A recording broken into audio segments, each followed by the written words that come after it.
Congratulations if you won your first playoff win for fantasy football in week 15. Now we are going to the semifinals in week 16, and I'm bringing you, as always, must start and sit wide receivers going into week 16 of the fantasy football season. I'm going to try and get you into that championship, so bear with me and let's get straight into the matchups. All right, our first matchup of the week going into Thursday night football here. Saints at the Los Angeles Rams. The over-under is 44.5 in favor of the Los Angeles Rams here. Starting at the Saints side of the ball, Chris Olave, you start with confidence if he plays. It is a short week. He did not practice on Monday, so that could be an estimate. Didn't practice on Monday, so that could be an indication of he's probably not trending in the right direction. But if he doesn't play, I am not starting anyone else with confidence personally.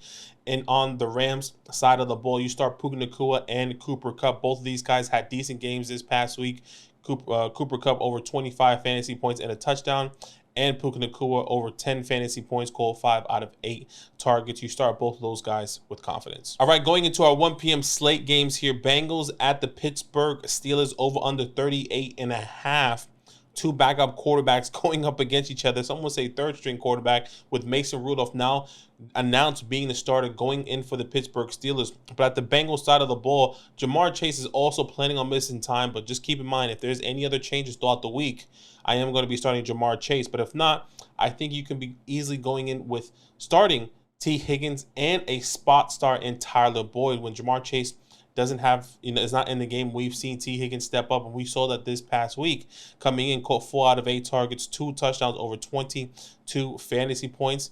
And yes, Tyler Boyd didn't necessarily get too much work, but we normally seen the success when one of these guys, either Jamar Chase or T. Higgins, does miss time. Tyler Boyd is going to be an option. And on the Steelers side of the ball, the only person I'm willing to trust is Deontay Johnson. No matter what 3 quarterbacks, Kenny Pickett, right, Mason Rudolph, or whoever the case may be with Mitch Trubisky, I'm going to be starting Deontay Johnson. Has scored a touchdown in the last 3 games. I think he finds another touchdown this week, playing at home as well. Once again, the over-under is 38.5 in favor of the Cincinnati Bengals. All right, next matchup here, Bills at the Los Angeles Chargers here, over-under 42.5 in favor of the Buffalo Bills. On the Bills side of the balls, keep it short and sweet. Stephon Diggs, you start with confidence, and Gabe Davis is still a risky start. Not somebody, honestly, I'm going to start at all, but I can understand if you want to start him. Still hasn't seen too much opportunity in the air.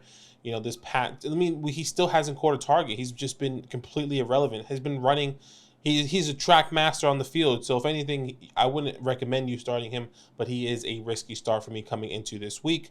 On the Chargers side of the ball, Keenan Allen is a must start if he plays. If not, I think you can elevate Josh Palmer as a must start, and then Quentin Johnson as a risky start. But as you can see here, I have it in the sense of, if Keenan Allen is going to play, you have him as a must start, Josh Palmer as a spot start, and then Quentin Johnson, I'm going to be sitting. The over-under is 42.5 in favor of the Buffalo Bills. All right, our next matchup here, Colts at the Atlanta Falcons. 44.5 is the over-under in favor of the Indianapolis Colts here. Michael Pittman goes down with that crazy injury. He does have a concussion. Does he play this week? I highly doubt it, but if he does, you start him with confidence, as my man is getting peppered with targets as we've seen so far throughout this season. Josh Downs has been kind of a disappointment so far, in my personal opinion. When you think of, we saw the upside with Gardner Minshew when Anthony Richardson was seeing all those opportunities, or missing all those games. Gardner Minshew steps in, and Josh Downs was his favorite target. I think you can't risk it here in the playoffs. I mean, hasn't scored over double-digit fantasy points since week 8. Not somebody I'm willing to start personally. And Drake London is a risky start here going against the Indianapolis Colts. Just another person that has been very up and down. We saw him get nearly 30 points in week 14, and then he drops down to only 4 points in week 15. Does that happen with the Colts? I'm not necessarily sure. He is a risky start. I mean, I wouldn't recommend you starting him if you are trying to win this week. Obviously, he's a must-win for everyone going into the fantasy playoffs, right? Or going into the second week of the fantasy playoffs. So he is a risky start for me coming into this week. All right, our next matchup here, the Green Bay Packers at the Carolina Panthers. 36.5 is the over-under in favor of the Green Bay Packers here. And as you can see, I only have one must start. Everyone else I am going to be sitting. I think the only one I would say that I could potentially be starting is Christian Watson. We haven't seen, any indication as I'm recording this video of him trending to play going into this Sunday. So just keep in mind that he may not play. And even if he does play, he could have a good opportunity or he could be limited. It might be a little bit risky to start him. So I'm going to be straying away. But the only person I'm willing to start in this matchup, as you can see here, is Jaden Reed. I personally have been saying this guy has potentially, once we started seeing these opportunities since like week 8, I was like, okay, hey, if we can see this continue, he can be a league winner. Wide receiver 28 so far, caught 6 out of 8 targets and a touchdown, over 17 fantasy points, and he was injured, and he did go in and out of that game. But if he is going to play, I'm going to be starting him going into this matchup. I'm not starting Adam Thielen, DJ Chark, Jonathan Mingo, Terrace Marshall, Romeo Doubs, and Christian Watson coming into this matchup. Our next matchup here, Browns at the Houston Texans here. 42.5 is the over-under in favored of the Texans. And yes, I hope CJ Stroud is going to be playing like each and every one of you who have Nico Collins and Noah Brown here. But let's start off at the Browns side of the ball. Amari Cooper is my only must start here. Joe Flacco, one of Joe Flacco's favorite, targets, caught 4 out of 8 targets and a touchdown, over 100 yards, over 20 fantasy points. Week 14, caught 7 out of 14 targets, over 12 fantasy points. He is somebody that I'm going to be starting with confidence going into this matchup, as the Houston Texans do give up the 6th most points to the wide receiver position. And on the other side of the ball, Nico Collins, if he does play, he is a must start here. I know the Browns are actually really good against the pass, but if he doesn't play, Noah Brown, it could be a great spot start, as we saw him really take some opportunity, step up coming into this week here with Case Keenum.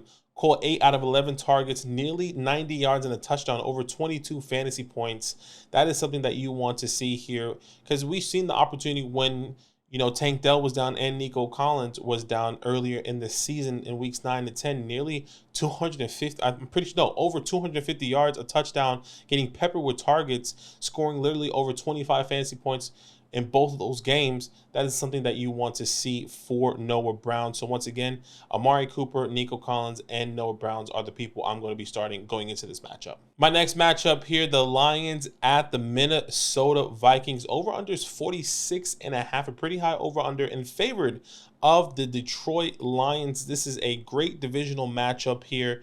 And on the Lions side of the ball, Amon-Ra St. Brown, currently wide receiver 5, getting crazy opportunity this past week against the Denver Broncos. Scored 7 out of 9 targets, over 110 yards, a touchdown, 24 fantasy points. He is doing his thing. I'm not going to be starting Josh Reynolds and or Jameson Williams. And I know Jameson Williams did find and see his highest target share, his highest target share. He saw 7 targets this past week.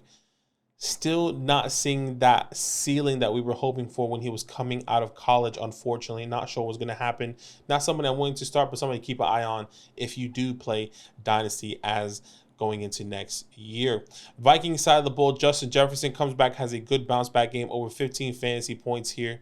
That's a great bounce back game. And him staying healthy is exactly what you need here in the fantasy playoffs. Jordan Addison also finding the end zone twice, over 110 yards.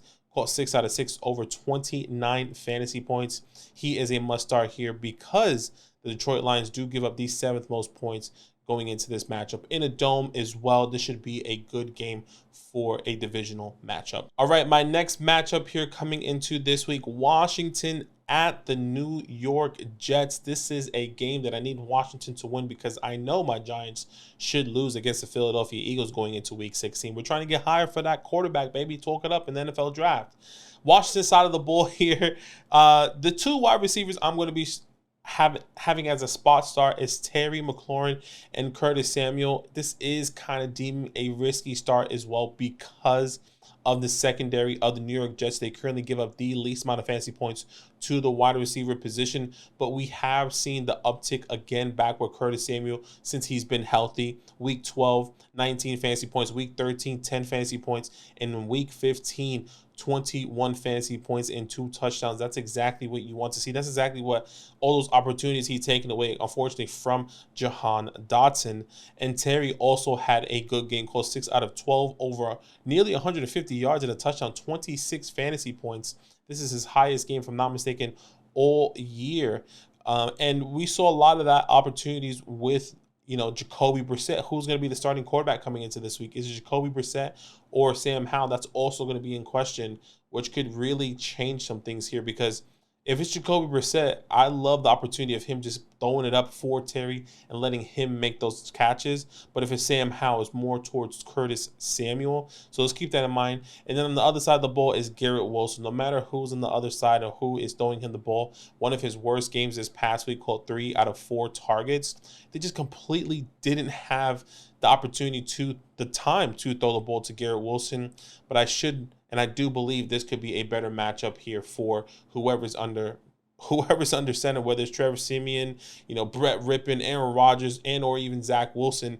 Any of those guys should have a good game going into this week. Next matchup going into week 16 is the Seattle Seahawks at the Tennessee Titans, coming off a big win for the Seattle Seahawks here from the Philadelphia Eagles on Monday night. Shout out to Drew Lock.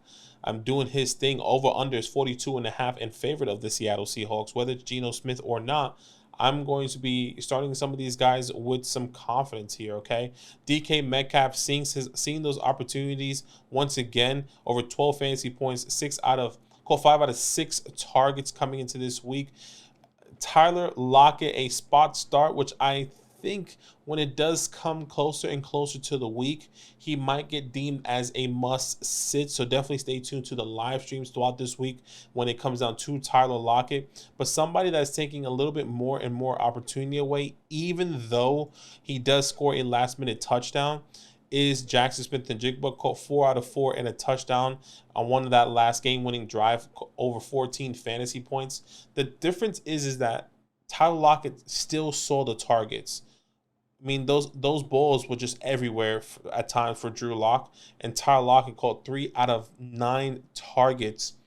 If he caught maybe 7 out of 9, what would those fantasy points look like? Okay, so keep that in mind. On the other side of the ball for the Tennessee Titans, looks like Will Levis is going to miss some time here. Ryan Tannehill is going to be somebody that is coming in and taking over, which doesn't necessarily excite me if it's Ryan Tannehill or Malik Willis. DeAndre Hopkins now is a risky start. We've seen the success with Will Levis, even though it was a tough matchup against Houston. Only caught 2 out of 9 targets, but most of those targets were deep ball opportunities, and that's the risk that you have with DeAndre Hopkins with Will Levis. You hope that he catches one of those bomb passes, and that is a chunk of your fantasy points. I don't think that's going to happen coming into this week, so he is deemed a risky start going into week 16. All right, our next matchup here in our first afternoon game, if I'm not mistaken, for this week. Yeah, first afternoon game, Jacksonville Jaguars at the Tampa Bay Buccaneers. The Battle of Florida, Jacksonville versus Tampa. Over/under is 43.5 in favor of the Tampa Bay Buccaneers. Calvin Ridley is a must-start coming into this game, as Tampa Bay Buccaneers do give up the 3rd most points to the wide receiver position. Zay Jones is currently injured and does have a hamstring. Doesn't look like he is going to be active coming into this week, so he is a risky start if he is going to play. I would say he might be a little bit limited if he does, play with that injury. And then another risky start who can see good opportunity, and if you do start him, you're probably a genius, and if you don't, then you're shooting yourself in the foot, because you can see the pathway, and that's Parker Washington. We've seen him, one of my favorite wide receivers coming out of Penn State, 5'10", 210 pounds. He's a big body wide receiver, just plays smaller with really great hands. If Zay Jones, Christian Kirk is not playing, obviously, then Parker Washington should be seeing some opportunities coming into this game. A risky start, but something to keep an eye out on if maybe you're playing in a deeper league, 14, 16, even bigger leagues. Keep that in mind. Mike Evans is a must-start, as the Jacksonville Jaguars give up the 4th most points to the wide receiver position. And a risky start coming into this week is Chris Godwin. I know he had a massive game against Green Bay, called 10 out of 12, over 150 yards, over 25 fantasy points. One of his biggest games so far this year. I'm not sure if I can lean on that again. But hey, it is a risky start. That's why it's a risky move. I'm not sure if I would trust it. Keep that in mind. But good matchups for both of these wide receivers going into this week. All right, our next matchup here, the Arizona Cardinals at the Chicago Bears. Over-under is 44 in favor of the Chicago Bears. Honestly, let's keep this one short and sweet. The only player that I want to start in this matchup here is DJ Moore. I know he had a tough game this past week against Cleveland. If I'm not mistaken, he did get a touchdown turnover. But hey, DJ Moore here, still a must-start, still a top 8 wide receiver so far, even with Justin Fields. He's going against the Cardinals, who currently give up the 11th most points to the wide receiver position. And on the Cardinals side of the ball, Hollywood Brown just hasn't been the same. He's also got another injury, or re-injured that injured calf, if I'm not mistaken, that he's been dealing with. He is somebody that I'm not going to be starting, and no one else when I talk about Greg Dortch, Michael Wilson, Rondell Moore. I'm not starting any of those guys coming into this matchup. So just DJ Moore in this week. All right, the next matchup here, Dallas Cowboys at the Miami Dolphins. This is going to be a big game, a high-scoring game as well, which is also very, very exciting. CeeDee Lamb, somebody that I'm going to be starting, of course, for the Dallas Cowboys here. By the way, over-under is 51 in favor of the Miami Dolphins. We just saw a crazy, a crazy loss for the Dallas Cowboys. Just brain fart there. Dallas Cowboys definitely did lose this past week into the Buffalo Bills. Got absolutely demolished. It looked a bit embarrassing. I wonder if that's going to happen again to and from the Miami Dolphins here for the Dallas Cowboys. But CeeDee Lamb, you start with confidence. He's been wide receiver 2 so far this year, has been playing lights out. Brandon Cooks has a dud game in Buffalo and in Philly for the past 2 weeks, but this could be a good matchup as the Miami Dolphins do give up the 9th most points to the wide receiver position. And of course, on the other side of the ball, Tyreek Hill and Jalen Waddle, you start with confidence. Let's not waste any more time on that. All right, Sunday night matchup here, the New England Patriots at the Denver Broncos. I don't know why this wasn't flexed or moved or something, because this is a bit annoying. It's not an exciting Sunday night game, let me tell you that, okay? Over-under is 34.5 in favor of the Denver Broncos here. Juju Smith and Demario Douglas are 2 wide receivers I'm going to be sitting coming into this matchup, as the Broncos are pretty good against the pass. The only player in this matchup, and I'm going to keep it short and sweet, is Courtland Sutton that I'm willing to start. He's scored a touchdown in every single game outside of now 4. He didn't score a touchdown last week against Detroit, but he does find 5 out of 6 targets, over 12 fantasy points, wide receiver 20 in this so far this year. Somebody that's reliable for Russell Wilson. So Courtland Sutton is the only player I'm going to be starting in this matchup. All right, our next matchup here, our Christmas Day matchup. Merry Christmas, by the way. Happy New Year. Hope you have a great time with your family. The Las Vegas Raiders at the Kansas City Chiefs. 42.5 is the over-under in favor of the Chiefs. Of course, a great divisional matchup here. Devontae Adams, you start with confidence. We saw him have a great bounce-back game, seeing the 24-plus peak points, caught 8 out of 12 targets and a touchdown. You start him. Jacoby Myers, you start him as well. He does find the end zone this past week in that blowout game against the Los Angeles Chargers, over 17 fantasy points. And then Rashee Rice on the Kansas City Chiefs side of the ball, the only player that is catching every single pass coming his way, at least in week 15 against New England. He caught 9 out of 9, over 90 yards and a touchdown, 23 fantasy points. He's coming to his own and becoming one of the favorite targets that Patrick Mahomes can rely on. Okay, so Devontae Adams, Rashee Rice, and Jacoby Myers are my must-starts going into this matchup. All right, our second Christmas game, not exciting, but something that I got to talk to you about is my beloved New York Football Giants at the Philadelphia Eagles, who are going to be coming and playing upset because they just lost to the Seattle Seahawks. 44 is the over-under, once again, in favor of the Philadelphia Eagles. You sit Wan'Dale Robinson, you sit Jalen Hyatt, and I know this is a good matchup for the wide receivers, but you can't trust in time in the video. I'm not going to tell you to start any one of these guys, especially if you need to win in your Week 16 fantasy matchup. You start Devonta Smith and you start A.J. Brown with confidence, without a doubt. I don't want to say I can promise you these guys score a touchdown, but I I feel pretty confident that they're going to score a touchdown against my Giants, who currently give up the 5th most points to the wide receiver position. All right, and last but not least here, our last matchup going into this week, our Christmas matchup, so keep that in mind, is the Baltimore Ravens at the San Francisco 49ers. 45.5 is the over-under in favor of the San Francisco 49ers. On the Baltimore Ravens side of the ball, Zay Flowers, who saw essentially a dud, only caught 1 out of 2 targets. You should expect him to have a better game coming into this week, as he is going to be needed against a good San Francisco defense. I don't think they're going to be able to run the ball. So Zay Flowers, I think it's a little bit more involved. OBJ does also have a dud game, only catching 1 out of 3 targets.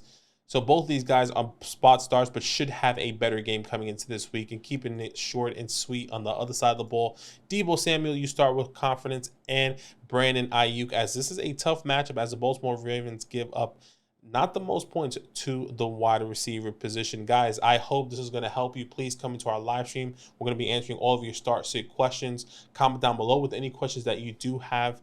And before I let you go, Merry Christmas. I hope you spend time with family. When you're getting a plate, when you're opening up your gift, take a moment, be grateful for where you are. If you don't get a gift, it's all love, okay? It's all love. It's all love from me. I hope this video is a gift. I hope the winning a championship is a gift. Whatever the case may be, appreciate each and every one of you guys. Merry Christmas, Happy New Year, and as always, it's all love. Now that those idiots are done talking, who needs some rankings? Hell yeah, I need some rankings. Then use promo code LAND, L-A-N-D, for 30% off any membership at flockfantasy.com. Oh. It's so easy, even your grandma could scan that QR code right there.